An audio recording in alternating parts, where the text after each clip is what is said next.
you the war emergency for the first time in America. This is Jim, and Receiving this message.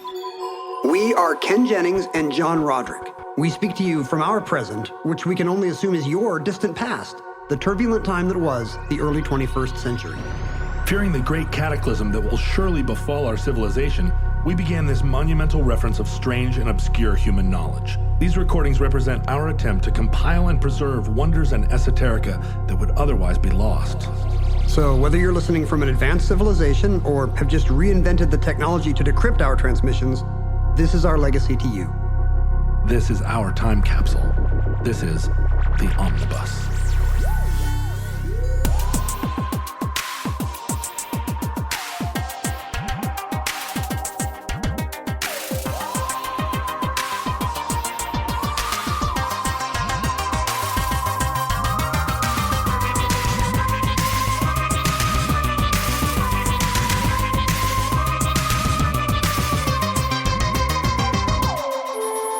You have accessed entry 1327.PS4304, certificate number 34096, the Transcontinental Airway System.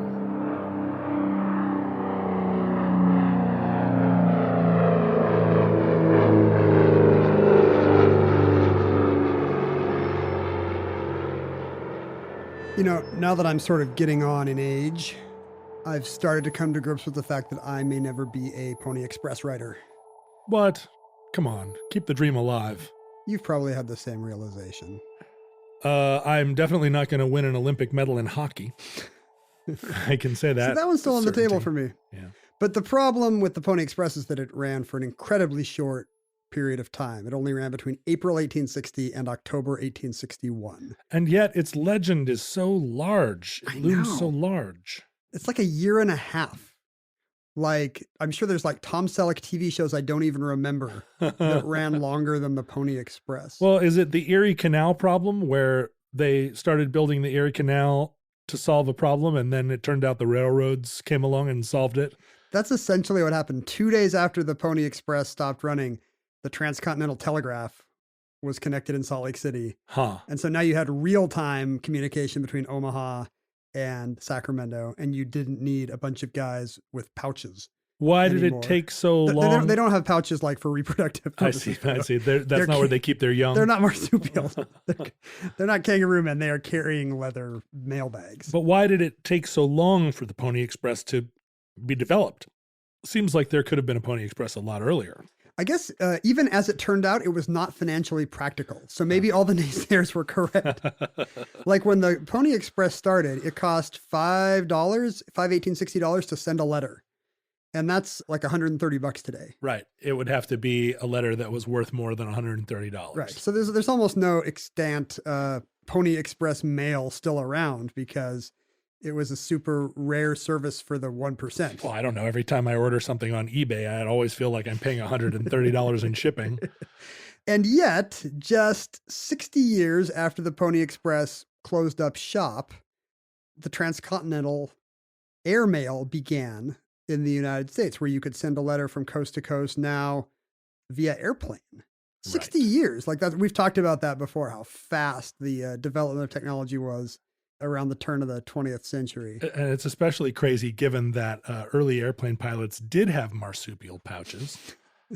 It took 60 years to breed opossum and wallaby men who could fit all the mail in their mucus pouches. Yeah, but that was a time, right? Between 1860 and 1920, boy, a lot of technological advance happened then. Can you imagine like your grandpa got his mail from the Pony Express and yours is going airmail. Yeah. And it wasn't even that long. The problem is that airmail started very early. It was very clear this was a real good use case for aviation because the Wright brothers' flight is 1903, and just 15 years later, America is monkeying around with airmail. The problem is there's no radar and radio. Ground-to-air radio is brand new and not really perfected yet either. It's certainly not in common use. Right. Everyone was flying just based on, they're following the road. Yeah, they're looking out the window and being like, take a left here. So flying in bad weather was difficult, and flying at night was almost impossible. There was no way to know or see where you were going besides looking. And I feel like that's true. I mean, even when you fly commercially today, I feel like a lot of pilots are like, we're just going to follow I-90 until we get through the, and I know they're not resorting to that, but it seems like that's how a lot of air routes work today. Commercially, they're all flying according to their instruments, but yes, it's not a coincidence that the roads are going the same way. The routes, do tend to follow highways. So this was a difficult problem. How do you get pilots across the country? Because you could now, by 1920, you could get across America in like 30 hours by plane. Well, and what's crazy is that even that was astonishing, given that the first transcontinental flight across the United States only happened like in 1911. This is all stuff that I just happen to know off the top of your head because I'm an aviation nerd. But William Randolph Hearst actually put up a prize for the first successful transcontinental flight. This was the kind of stunt thing that these yellow journalism papers would do, and they actually jump-started a lot of great stuff in addition to the Spanish-American War. And it was premised on airmail. Like the people that attempted it, like took a bag of mail as a proof of concept. It's like holding up a newspaper when you're a hostage. Yeah. Well, I really did it. I really flew. Here's a letter. But it's also like, this isn't just a thing where some guys are just doing this for sport. It has real practical purposes. I guess that's true because, today we think of passenger airlines as the use case. That's the killer app for aviation. Right. In addition to shooting down Russian MiGs or whatever. And back then, it was not clear at all that was ever going to be a thing. They couldn't imagine a time when the average person would be able to fly across the country. Well, yeah, an airplane at max could probably carry, one passenger and 2 wing walkers? That's like economy comfort if you get the seat. Uh-huh. For the base fare, you have to be a wing walker. And they give you one of those big sticks, those big Great Walls of Pepper right. sticks. Well, and you have to be wearing a leotard. But the first non-stop flight across the United States wasn't until 1923. And that was like a specially modified plane. Right. So even these coast-to-coast runs would require stops for refueling. Yeah, and sandwiches and potty repiloting, breaks. Swapping off pilots. But still, the telegraph did not solve the problem of how to get paper copies of a letter or a newspaper from coast to coast. Right. Those still would have had to go on a train or on a boat from Cape Horn or Panama, the later Panama Canal. So the fact that you could now get stuff coast to coast, a physical object in a day or two, was a huge deal. I've never sent a telegram. Have you? I have have you ever sent a singing telegram? No, it seems like I should have, though. Like a guy in a gorilla suit to say happy birthday? I don't even know if a modern audience would know what a singing telegram was. That was still a thing. I feel like that those have probably survived more than actual telegrams, right? Except the whole joke of a singing telegram was that the people there would at least be familiar with the idea of someone in a pillbox hat saying telegram. You're expecting a regular telegram, but whoa, what a twist. It's going to be sung. But I think a telegram by definition is pretty short. So if you wanted to write a letter that said well, Ma got hurt when the pigsty turned over, you couldn't telegraph that. Right. You'd have to think how many times you'd have to write stop. Right. We have the cholera again. Stop. The diarrhea won't stop. Stop. So there was a case for, even in the days of the telegraph, there was a case for, you got to get, I guess, correspondence in newspapers. The more I think about it, it's hilariously ludicrous that you and I are sitting here trying to think of a justification for the mail. Why would they do mail? Couldn't they just... Well, we're speaking to an audience. Telegraph it? We're speaking to an audience for whom actual mail delivery is like Western Union, I assume. Yeah, right. Paper mail delivery is not going to survive our civilization. Because of how old I am, I still have a bag of all of the love letters I've ever received in my life, which all started to peter out in about, 2000? 2000? No, I guess it was 2006 or something. People stopped sending me letters, Were these- like scented letters. Were these people you knew, or are these just fans? No. This started a long time before I had any fans. I'm just wondering about the last one in 2006. In fact, most of the early ones I got were from people who were decidedly not fans of mine anymore. Dear John. So the scent was not a good scent. Yeah, it was just they dipped it in their cat's box. But letters, right? You got letters. You sent letters, presumably. Sure. Like You're old enough to have sent a letter. As a kid, you'd get a birthday card from grandma with a $5 bill in it, maybe. Yeah, or a friend would go somewhere and send you a postcard. Sure. You'd write somebody a letter to say thank you for the postcard and or the $5 bill. Now the mail is just a way for drones to bring you your Amazon stuff. Sure, direct marketers to send me postcards offering chiropractic services. I just want to see ladies plus size activewear, and that's what the catalog guy delivers. But there'd be good mail in with the junk, in with the credit card offers. I still do get checks because I don't want everything to be direct deposited because I like to open an envelope with a check in it. I do that too. And part of it, I tell myself, is just so that, I have a time when I have to enter it in my spreadsheet and stay in sync.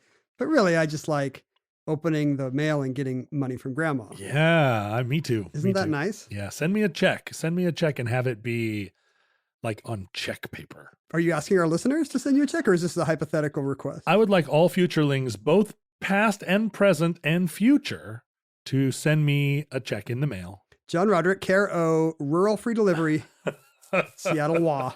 You're like the children's show host from back in the day who was like, go to your mommy and daddy's pockets and see if you can find these green rectangles of paper and send them to Uncle Joey. Yeah, Boston, Mass. 02134. That guy got fired though. So yes, I believe that the mail was important, and I believe that getting it cross country in 1 or 2 days would be an amazing innovation. It was still mostly credit card offers. That's what the Pony Express guys were carrying. It was all like, you may be eligible for a balance transfer. That guy's getting shot up by the Pawnee, bitten by scorpions just to deliver your 0% APR credit card offers. Have you been to the Highline Medical Center? It's the closest hospital to you. Or maybe like an offer from a hotel you spent like one night in 8 years ago telling you about their summer rates. That's always a good use of nice. money. Or like sometimes you donate money to one good cause and then like 20 like-minded causes like consent the blood in the water. Oh, sure. Well, the Democratic Party sends me lots and lots and lots of questionnaires that are all like full of exclamation points. And I'm like, sorry, guys. Sorry. I like the emails where like the subject lines are increasingly desperate. From Nancy Pelosi. Open this now. We need to get to work. Like, sorry, Nancy. Hold on. Let me get my pants on. Anywho, without radio or radar, this was a big ask for pilots to get across the country because like at night, you're literally just in a black box. This was the fun part of being a pilot, though. Can you imagine? You had your leather cap on and open to the air and just finding your way across America. When it was, 1926, this would have been a crazy time to drive across America. Yeah, and like in 1926, it still took, it took months, I think, when Eisenhower did that drive across America at the end of World War II. I think we may have talked about this in the Omnibus before. Roads just ended when you got outside American cities. They were washed out. There were no bridges. Just kind of wended your way. Dirt and gravel. My heart is filled with that kind of strange nostalgia for a thing I've never actually experienced. And that would probably be incredibly annoying if we were to have to live in that world. But the idea of like starting up your airplane on a crisp morning, out there, like pushing your own propeller, putting your fleece lined, your actual fleece jacket. You've got a bag full of Edwardian pornography that people have illegally put in the mail. Knee-high leather boots and a white silk scarf, and you like run it down some bumpy runway, and then you're off across America. Oh God, it's killing. You got to turn the propeller yourself. Come on, it's driving me crazy. I want this so badly. You land in a little town, and all the gals who have just freshly cut their hair as a gesture of their female independence come running out to collect the mail, and you twirl the little end of your little mustache. They've all got pies they've baked. They want you to come listen to a barbershop quartet with them. Why is this world so bereft of wonder? I am going to buy you a bicycle with one of the big wheels and one of the little wheels. Thank you. Just Penny so you farthing. A penny farthing bicycle. I'm not going to buy you a prop plane. You know, they were not riding penny farthings by 1926. That was in the 1890s. Yeah. I know. But still. So now although I had my private pilot's license when I was 17 years old, my private pilot's license, as well as my private pilot's license. Does that mean you steer with your junk, or like, no hands, here we go? Two totally separate adventures.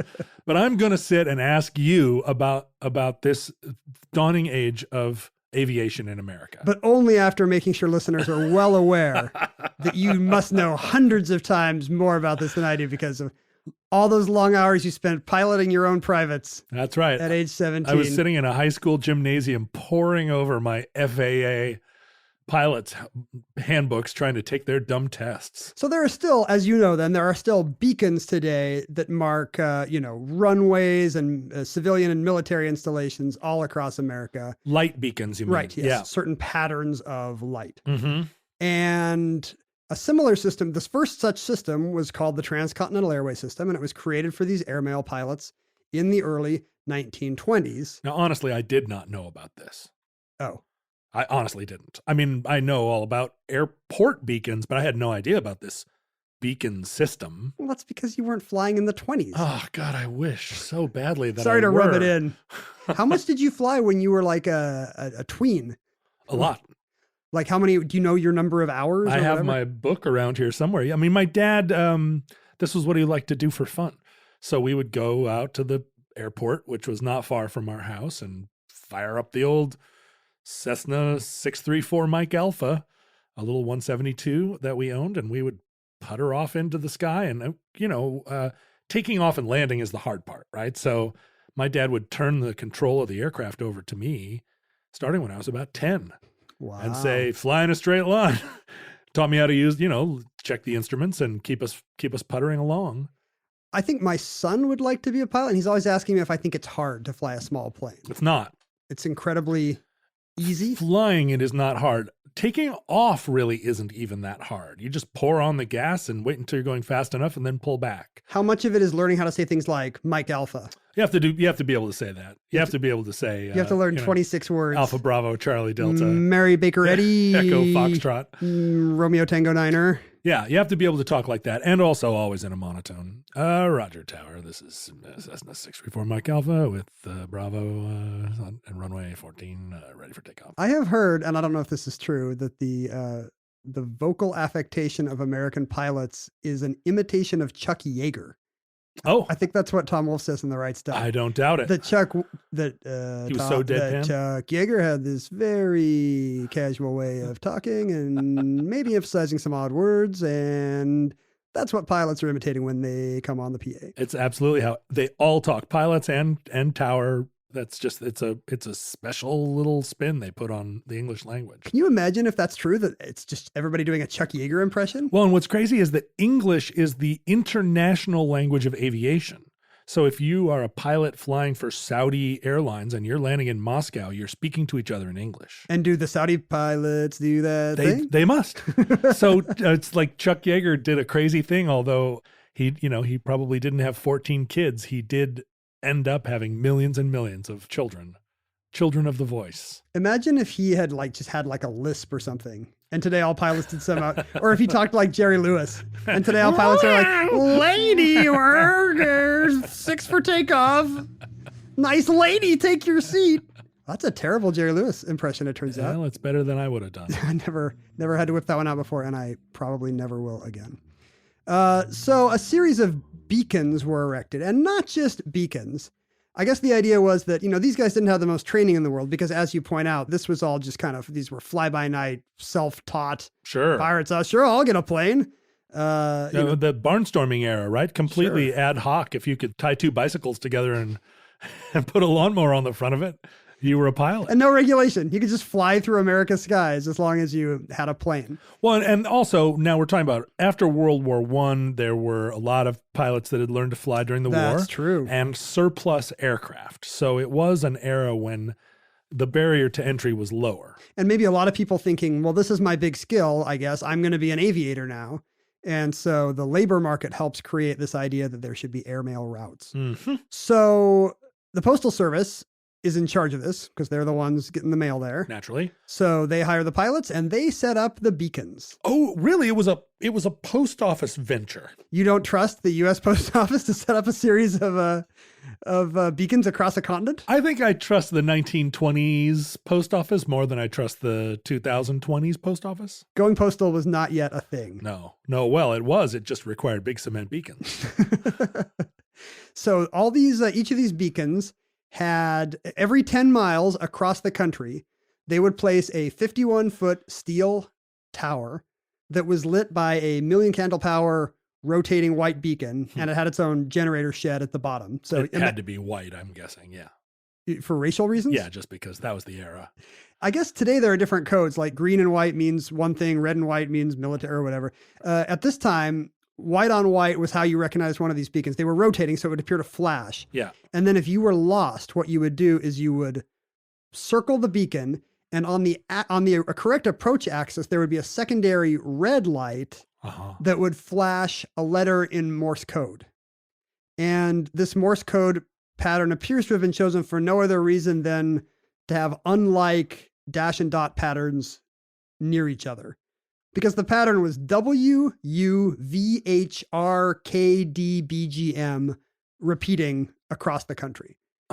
And that didn't mean anything. It was just, and then so if you were circling, you would be like, there's a V. And you'd look on your chart to see where the nearest V in Wyoming was. And you'd be like, we're right here. Because there couldn't be a V around there because any other nearby airport would be a W or a K or a D. Exactly. I see. And and V in Morse code looks nothing like U or H, the neighboring one. So it'd be easy to narrow down. So that's why they chose those letters. And the pilots generated a mnemonic because it's not super easy to remember Waverkadabugum. Right. So they would always tell themselves, when undertaking very hard routes, keep direction by good methods. Even their mnemonics were sort of spunky and can-do. Although it sounds like something you'd read on a t-shirt in Tokyo. In fact, that would be a great t-shirt. When undertaking very hard routes, keep direction by good methods. I am going to put that on my car or something. Yeah. Those are like words to live by. It's really good. But that does seem pretty spunky. Right. Hey, what were there? Because I feel like today's mnemonics would be maybe a little saucy. Sure. Or, funny. You know how kids learning the solar system, it's like mother very earnestly made jelly sandwiches under no protest, except that one has Pluto, so it's deprecated. Now it would be like, why underwear varies. And it wouldn't be sexist, too. It wouldn't be about your mom making you sandwiches while you watch TV.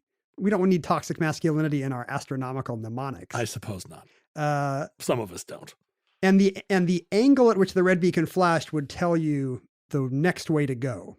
Right. That would point you to your next beacon 10 miles down the road. These light signals they still play quite a role in aviation even now. Like if you're on final approach to a runway, there are lights at the end of the runway.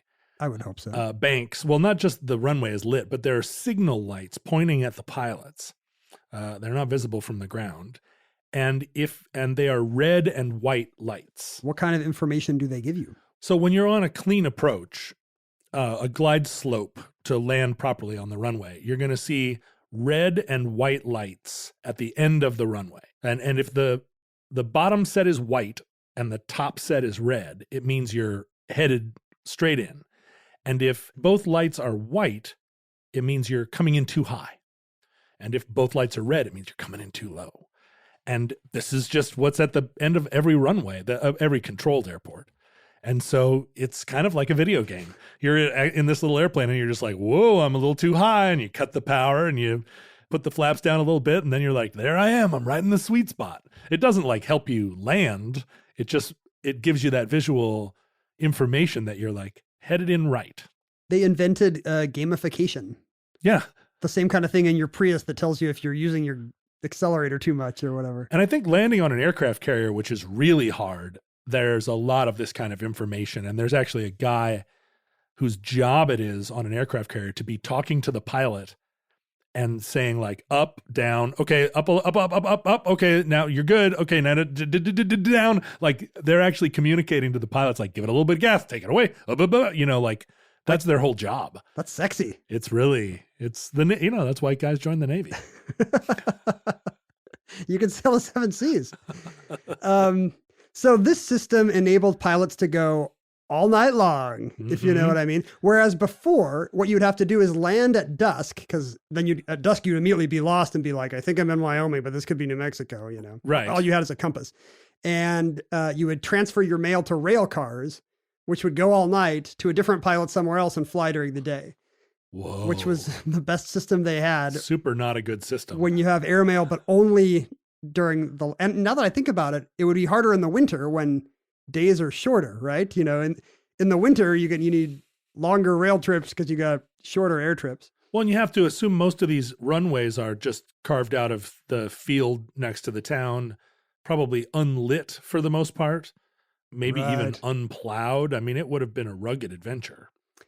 And in addition, this is my favorite part of the Transcontinental Airway system, to aid in navigation during the day, and I presume at night as well, if the light from the tower was bright enough, they actually built giant concrete arrows in the ground and painted them yellow and had them pointing in the direction of your route.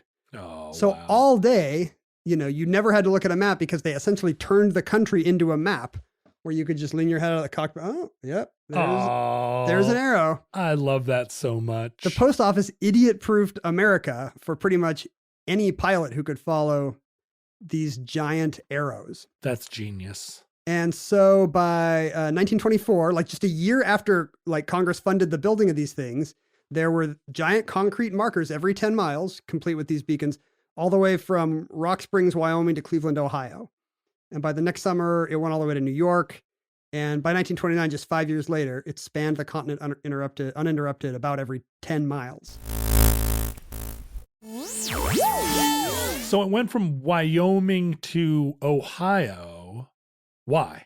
I wonder if that's the low-hanging fruit, and they did the Rockies after. Are these lit or not lit? The towers have lights in them.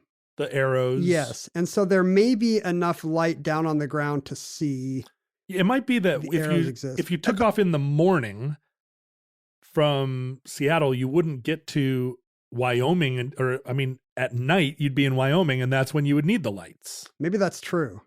And then it would take you all the way to Ohio, and then it would be dawn. Right. But within 5 years, they had the whole country built. So it really is like at night, you're looking for the lights and the angle of the red beacon to show you which way your next beacon is. And during the day, you've got this giant concrete arrow. Radio navigation started to catch on during the 30s and 30s probably, leading up to World War II. Right. And when World War II came, a lot of the towers were scrapped for metal for the war effort. And also torn down on purpose because they didn't think that, potential invading pilots should have a real great navigational system across America. Follow this era too. Ding, ding, ding. Here's the Statue of Liberty. So the Commerce Department decommissioned the beacons in the 40s, I think. Which I guess there used to be so much more of that type of thing. Like the national forests used to have those fire lookout towers. Yeah. And those lasted all the way into the 70s. Wait, are those gone? I guess I just assumed that all the tech I see in Yogi Bear cartoons is still in the national parks. Some of those towers have been preserved and restored and now are, I swear to you, Airbnbs. The Park Service is rents them out. You can go stay in them. But I guess they don't need to staff those anymore because one webcam can replace a giant tower. Yeah, imagine a time when your summer job was sitting in one of those towers looking out with binoculars for forest fires. Okay, this is what makes me nostalgic for a time I never had. Yeah, that's a great job if you're a writer and if you're like a writer who actually sits and writes rather than a writer who writes all work and no play makes Jack a dull boy 100,000 times. There's hotels for them. I wonder if there's a list of great novels that were written by people sitting, because it seems like the ideal job. For me, sure. You're just out in the forest and there's no one there and you have a nice little hut and you're in out of the weather and you're just looking out at the horizon all day and you're getting, even if they're paying you $1 a week, it seems like I would pay them. I would pay them too. What a great job. It seems like all those writers turned out to be they were World War I ambulance drivers in France or something. But what they really should have been doing, what would have been better for their art, is fire spotting. Just fire spotting. Yeah. I mean, I remember in the 80s, those towers were I still would see them in national parks, but I think most of them decayed and were decommissioned and torn down.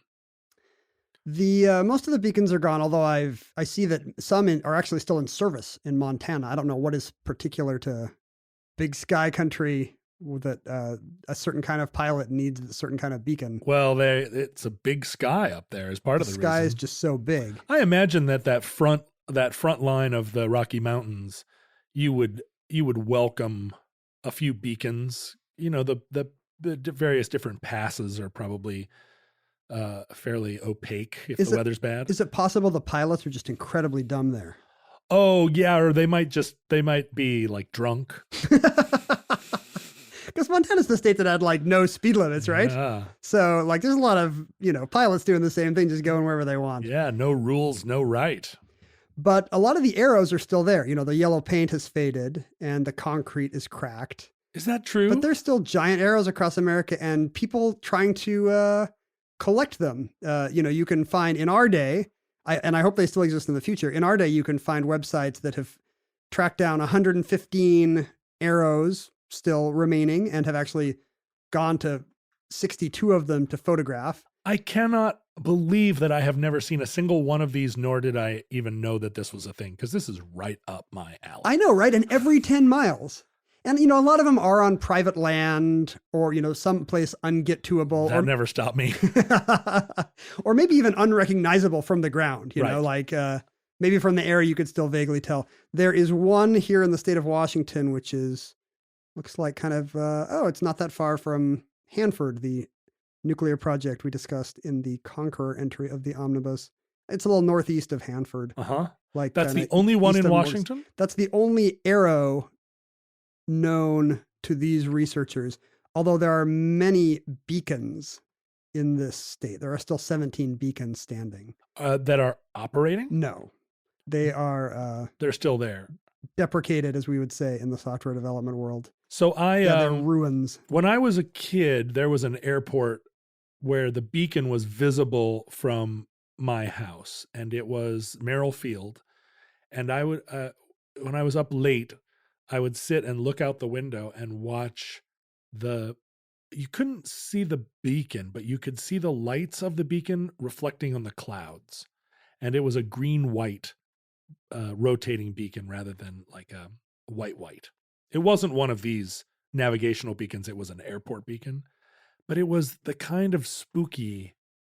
It was the sort of spooky, like what I imagined the whistle of a steam train was to my mother's generation. Like it just seemed like otherworldly and also old, like dating from a distant other time, a barnstorming time. I think if you saw the beacons today, you might be aware that there's something old, but you wouldn't be like, oh, that's it could be an air raid siren or any other kind of, some other kind of civilian system. They don't look markedly weird. It would just be the arrows from the air. If you've ever been out, you ever been out to Rattlesnake Ledge just outside Seattle? No. Popular hike, just, not far past Issaquah, actually, just east of Seattle. Rattlesnake Ledge, you say? Yes. And, it's always just packed on weekends because it's a nice, easy hike, super close to Seattle. But that's probably why I haven't been there. I only do really difficult hikes. You're out like doing 3-day long-term backpacking. Up and down Rainier. But on the top of Mount Rattlesnake, apparently there is still one of these beacons standing, though not the arrow. So if you want to get across America in our time, you can no longer follow a system of giant concrete arrows visible from the sky. It feels which is sad. It feels a little bit like geocaching. I know that's a thing that you love to do, but like the kind of scavenger hunt aspect of like tracing this route via giant concrete arrows that point. And I'm seeing now, looking at these online, that a lot of the arrows have little turns in them. Like if the route is meant to at a certain point say Right. like, now you need to turn 15 degrees to the south. The arrow actually will bend at the corner. It's the yellow brick road, basically. It's so charming. Except instead of the Emerald City, it goes to San Francisco. But yeah, like we're in an age where the world is pretty well explored, and people like to explore these hidden treasures instead. And I think, making a collection of these giant concrete arrows is right up the alley of a certain kind of modern day Lewis and Clark. Well, I think often about what our world will look like to futurelings, and so much of it won't survive, right? The glass will shatter, the steel will rust, anything that has much load on it will crumble eventually. Like, yeah, go to any big Roman city, those were the biggest cities in the world 2,000 years ago, and now maybe some rubble and maybe not even that. Yeah, and they even were constructed out of stone, Right. which should. You think that'll hold up better than drywall? Will last, right? And the wood will burn and so forth. But these concrete and freeways that are built on pilings will all fall. But some of this stuff out in the desert that's made out of concrete, it doesn't get much rain. It's ground level, so it's totally flat. There's nothing.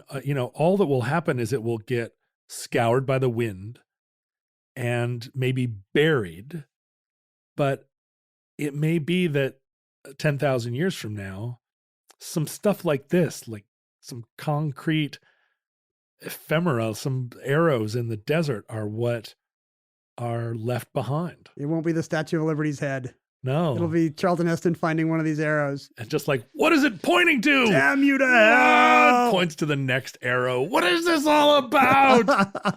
It's a giant troll. And that concludes the Transcontinental Airway system. Entry 1327.PS4304. Certificate number 34096 in the omnibus. Futurelings, in the unlikely event that you have followed concrete arrows to our repository silo in the middle of the desert where we have lodged these platinum recordings, I would like to say that there's more that we have to offer than just this omnibus podcast. We're an infomercial now.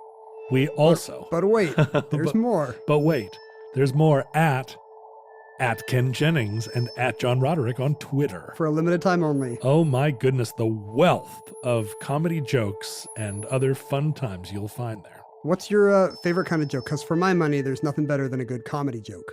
I like a comedy joke. You seem to like puns more than I do because you're a 50s dad. I like tragedy jokes as well. I like to troll people who really are just innocently out there, just not looking to be trolled. Like I don't go troll Republicans, or I don't troll NRA people. I just put stuff out there like Seattle has the best pizza.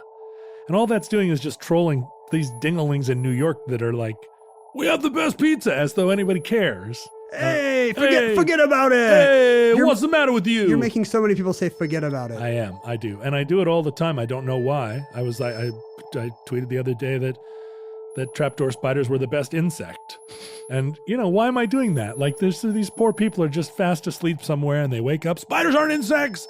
And it's like, I don't know what my problem is. You realize you can make tens of thousands of people angry, which is an ability that no human has had, like, unless you're like Nero or Caligula, like no human ever had. And you're like, will I use this wisely? Yes. No, I won't. No, not today. Tappa, tappa, tappa, tappa. Take that, world. Nameless guy named Gary. Yeah, Gary. And then I get all these emails that are like, actually, and I feel like I'm not having fun at this. A lot of people were yelling at me today about whether it's called soda or pop. And it's like the oldest, dullest thing. This is the most important thing we do for the future, is to convey how unfun the internet was. You can also see our tweets at Omnibus Project, at Omnibus Project. And I'm on Instagram, and so is Omnibus Project, at our respective handles. Also, you can email us from any time in history at omnibusproject@howstuffworks.com. And you can go on Facebook and make other friends and potentially find a life partner and mate at Omnibus Futurelings on Facebook. We regret to say that there is no way for us to know how long our present world will last. Our civilization may not survive the afternoon. We hope and pray that this catastrophe will never come. But if the worst comes soon, this very recording, the one you are still listening to instead of fast forwarding through the outro for some reason, may be our final word to you. But if Providence allows, if the hand of the Almighty allows us to be with you again, we will rejoin you soon, this we swear, for another entry in the Omnibus.